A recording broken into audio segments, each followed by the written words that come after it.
Hello, my wonderful viewers. Welcome to my platform. This is Lynda's TV show. If it is your first time of coming across this channel and you like what you see after watching, please subscribe, put on your notification bell, set it to all notification. In that way, you'll be able to get notified each time I upload a new video, even those without notification.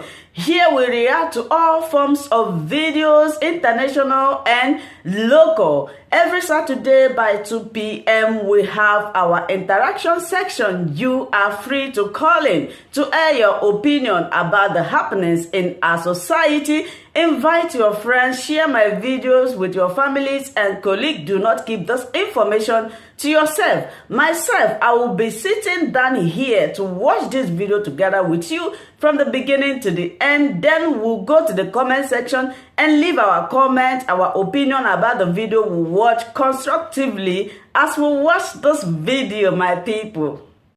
My face, you see the face of Nigeria.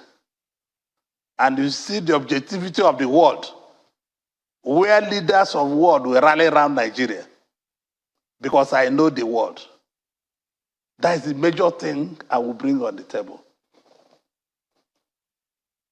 So the question here is, if you're saying that you know Nigeria and you know just how to get a job done, what in your view is the major problem or the challenge that this nation confronts today? And you said you know the team and motivation. Yes, that sounds a bit philosophical. Practically speaking, how would you solve the problem? It's a simple thing. The most important thing I will tackle, if you make me president tomorrow, is bandits and terrorism. After that, I will go to reassess the issues of the electricity with the commercialization of the electricity. Then I give back Nigerian people confidence so they can be able to play in the world. They can be Nigerians anywhere. They can be Nigerian. Nigerian will be a Nigerian in America, in Canada, in Kenya, in anywhere he goes. He will be proud that he's carrying a green passport. I will reconnect Nigeria and Nigerians to the world, where they will be proudly say, I'm a Nigerian. And that is things that we have. The Nigerian people can move from Sahara Desert to Atlantic Ocean. Nobody will molest them. I did it in Abia when I was governor. There were criminal cases when I was in Abia, and I handled the issue. Within 2 years, it vanished. I created the Bakassi in Abia.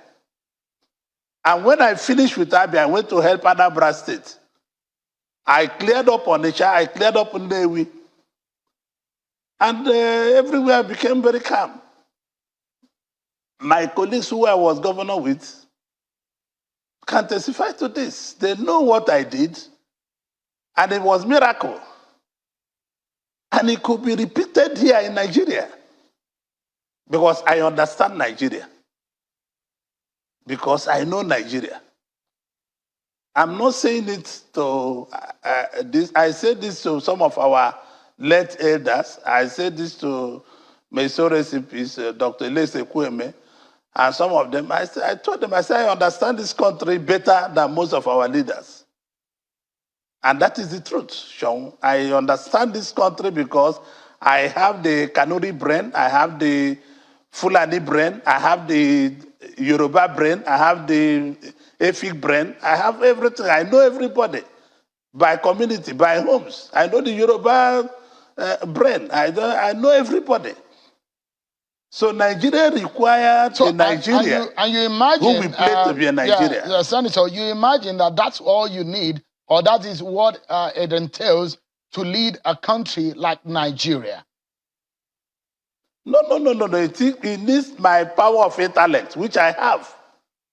I've just told you things I would do. I'm not telling you I'm going to build roads or do that. I say I will return Nigeria from, like, you can see that returning Nigeria from terrorism is a hard job. And building the economy, the next most important thing It's where the banker will be happy, where the industrialists will be happy, where the school girl and school man and teachers and everybody will be happy. And the Labour Congress will be happy. I ran do you a think state that you for can 8 achieve years. what you said I you did can not do? have any This labor issue of unrest. terrorism and banditry. How soon do you think that can be done? That can be fixed. For example, if you were elected and sworn in as president on May 2023. Listen, Shaw, if I'm given the opportunity to run the affairs of our thing, it's going to be a team firm. I will be looking at between 14 months to 24 months, Nigerians will have back their country to themselves.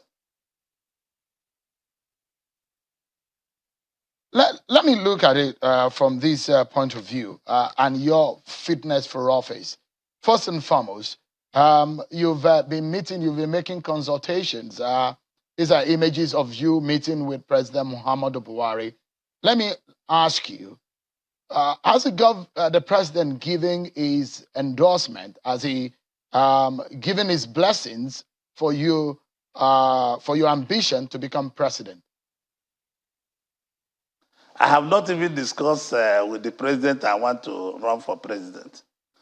The last time I met President Buhari, I was able to discuss the issue that concerns the nation, terrorism, bandits, and how to stabilize our country, and other major issues in the National Assembly, like the electoral law.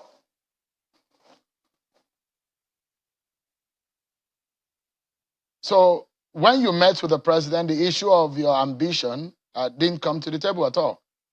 And are you hoping that maybe make a return to tell him that you want to run for president?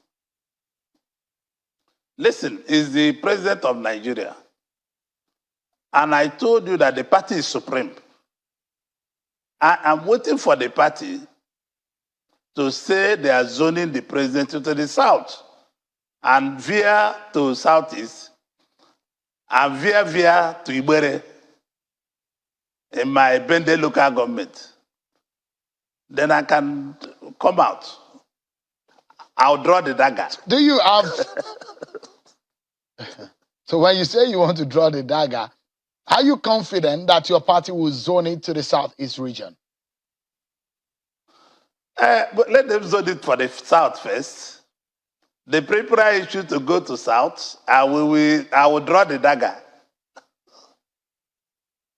I mean, if your party zones it to the south, you'll be facing the likes of Vice President Oshibajo, Bola Tinubu. Interestingly, you met Bola Tinubu in your home. You had a meeting with him.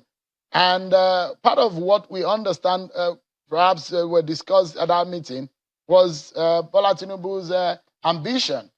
Did you tell him that you are also interested in becoming president? Well, let me tell you, I've told you before that I told Tinubu that I was not going to run. That is the truth. And I told him I wasn't going to run. It was circumstance from southeast, southwest, northwest, north central, and northeast that made me to decided to join the race. So I'm a child what are of you saying in essence? That are you...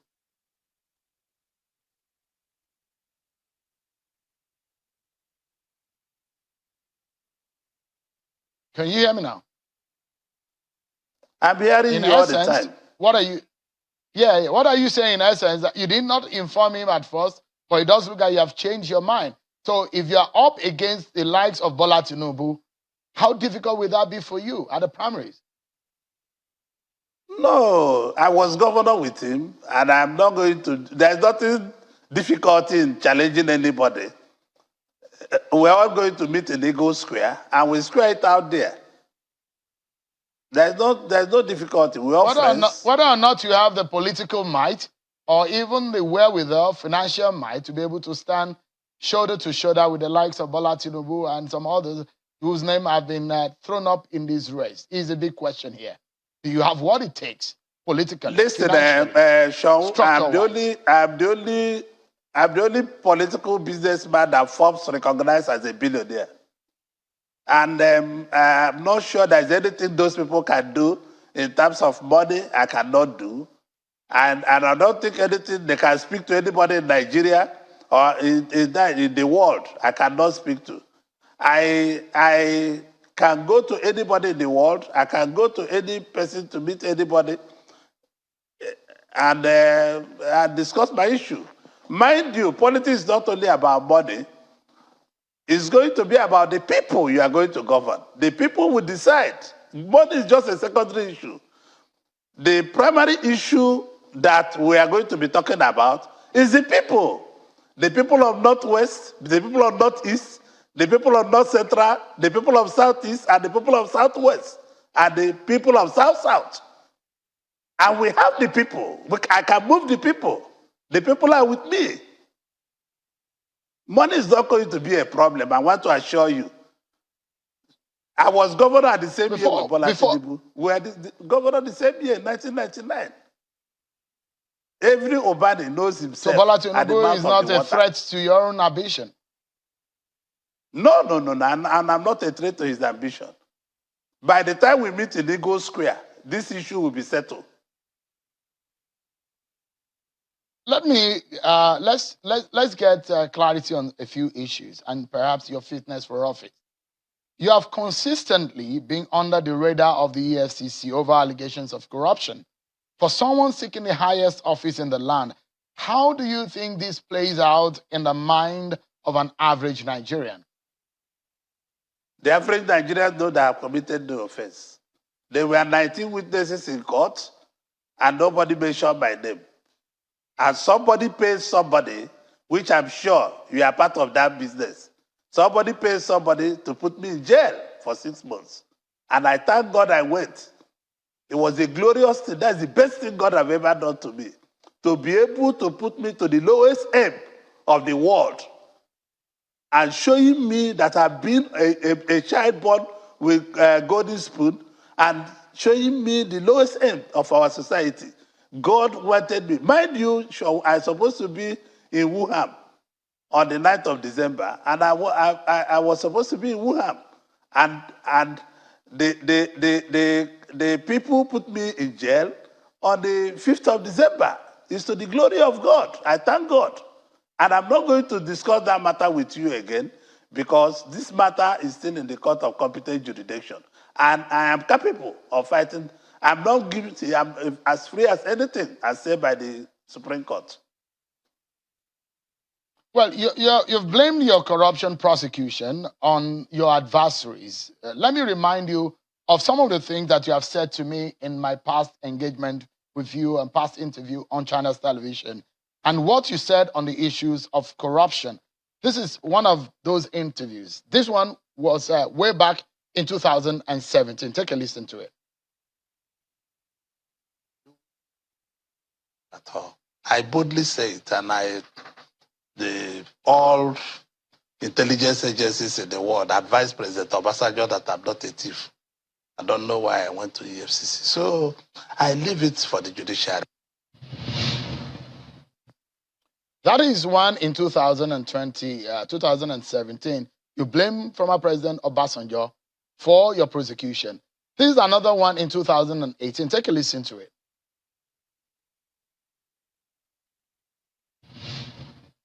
When you move into the APC, they believe that when you move into the APC, you suddenly become a saint.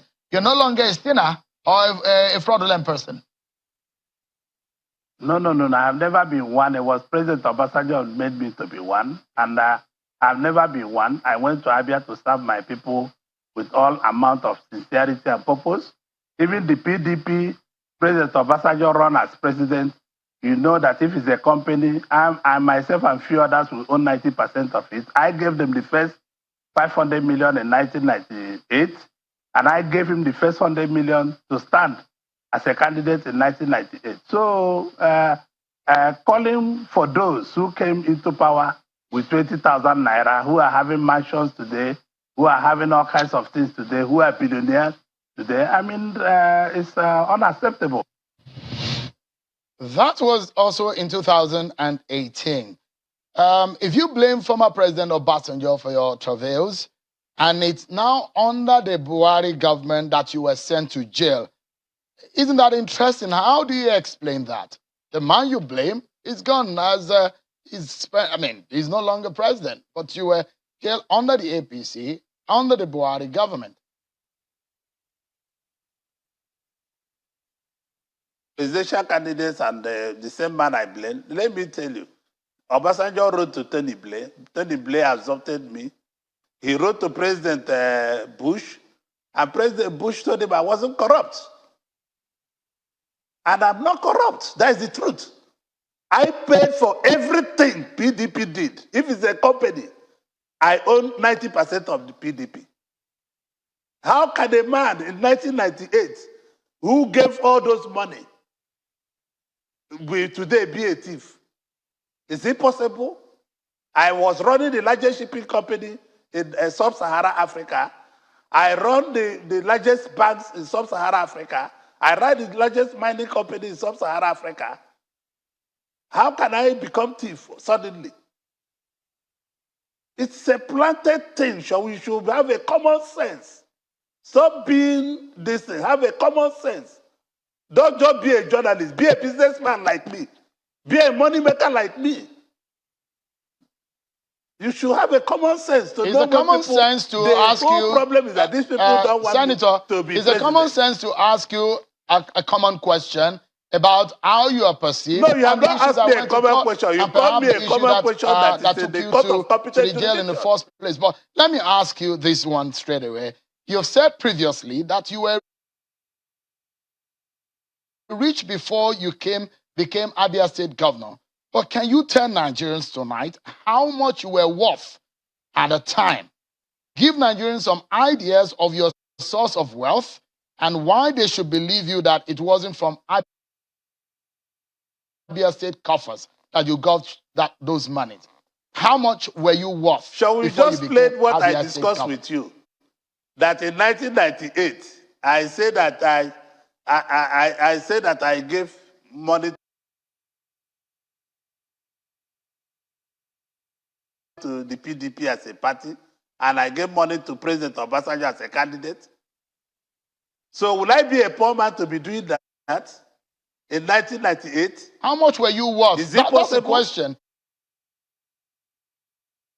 I mean, it sounds like a common question, but it's a critical question. I cannot tell you my net worth. I cannot tell you my net worth. And I'm very sure that before you get into public office, you can verify my net worth. You have to declare your assets.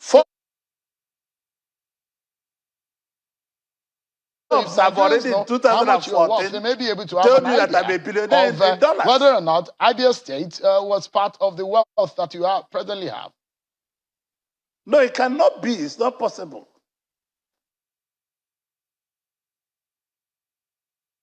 Sean, I started building factories in 1986.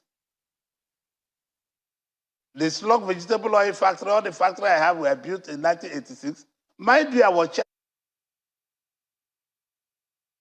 chairman of Cooperative and Commerce Bank at the age of 27 years. I was chairman of Boronu Water Board at the age of 28 years. I was in Unipetrol when it was Unipetrol as a director.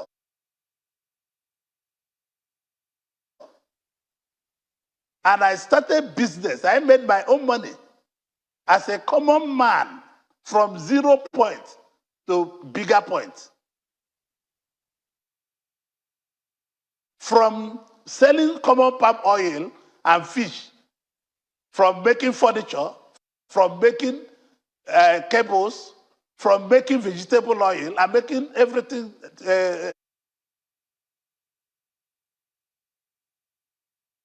utensils you use in the houses. When you go to a nature market, 50% of the commodity you see there are my products. 50% you see in Aba market are my products.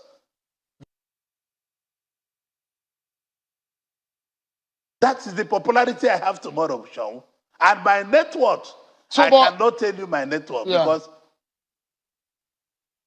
you were there. I've been rated by many agencies.